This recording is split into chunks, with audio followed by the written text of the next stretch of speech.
बहन का प्यार जुदाई से कम नहीं होता, अगर वो दूर भी हो जाए तो गम नहीं होता।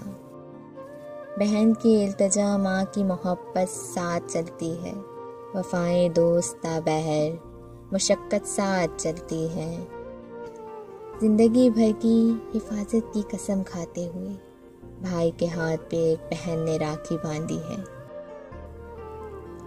अज़ल से बरसती हैं पाकीज़गी फलक से, यहाँ नुमाया हुई है फिर वो शक्ल बहन में वो यहाँ।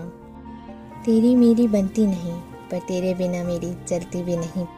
दिल की बहुत नाजुक होती हैं बहनें, सदा भाइयों की मुंतज़िर रहती हैं बहनें। भाई क्यों तोड़ देते हैं उनका नाजुक सा दिल, उनकी इस अदा पर बहुत रोती हैं बहनें। बहनें तो एक दूसरे की जान होती हैं, हर दुख सुख में एक दूसरे के साथ होती हैं।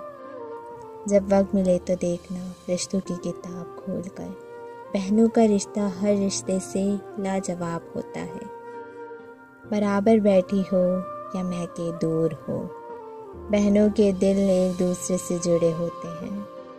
ये बहनें कैसी होती हैं, ये परियों जैसी होती हैं।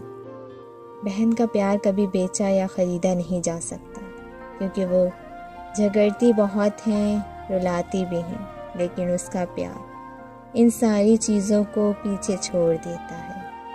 वैसे तो ख़वातीन की बातें कभी ख़त्म नहीं होती, लेकिन जब बहनें ससुराल से महके रहने आए तो बहनों के दरमियान बातों का ना ख़त्म होने वाला सिलसिला बहुत तवील होता है। दुनिया की सबसे अनमोल चीज़ बहन का प्यार होता है।